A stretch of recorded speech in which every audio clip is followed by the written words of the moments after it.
April 11. புனித Stanislaus. Poland நாட்டில் பல ஆண்டுகள் குழந்தை பேறு இன்றி இருந்த பெலிஸ்லாஸ் போக்னா பெற்றோருக்கு கிபி 1030ஆம் ஆண்டு பிறந்தார் ஸ்தனிஸ்லாஸ். போலந்து நாட்டிலுள்ள நேசன் எனுமிடத்தில் கல்வி பயின்ற ஸ்தனிஸ்லாஸ் ஆண்டவரின் பணிகளை செய்வதற்கு ஆர்வம் கொண்டு குருவாக அருட்பொழிவு பெற்றார். போலந்து நாட்டின் கிராக்கோ நகருக்கு அருகிலுள்ள செம்போக்ஸ் என்ற பணித்தளத்தில் நியமனம் செய்யப்பட்ட அருட்தந்தை ஸ்தனிஸ்லாஸ் தன் குடும்ப சொத்துக்கள் அனைத்தையும் ஏழைகளுக்கு பகிர்ந்தளித்தார்.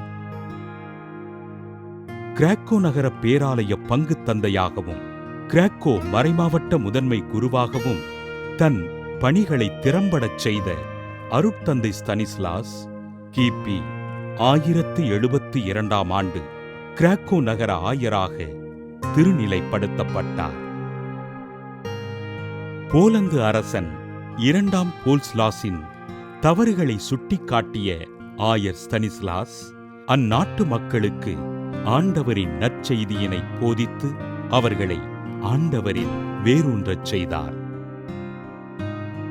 அரசன் 2ஆம் போல்ஸ்லாஸ் தொடர்ந்து செய்த தவறுகளினால் மக்கள் துன்புற இதனைக் கண்ட ஆயர் ஸ்தனிஸ்லாஸ் கிபி 1079ஆம் ஆண்டு மே 8ஆம் நாள் அரசன் போல்ஸ்லாஸினை திருச்சபையிலிருந்து புறம்பாக்கினார்.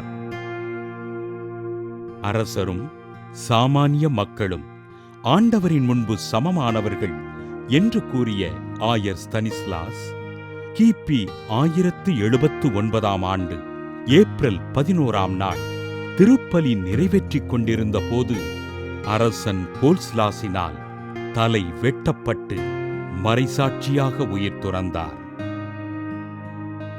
தன் குடும்பச் சொத்துக்கள் அனைத்தையும் மக்களுக்கு பகிர்ந்தளித்து ஆண்டவரின் பணிக்காக தன்னை அர்ப்பணித்த ஆயர் ஸ்தனிஸ்லாஸினை திருத்தந்தை 4ஆம் இன்னோசென்ட் கிபி 1253ஆம் ஆண்டு புனிதராக உயர்த்தி போர் வீரர்களின் பாதுகாவலராக அறிவித்தார்.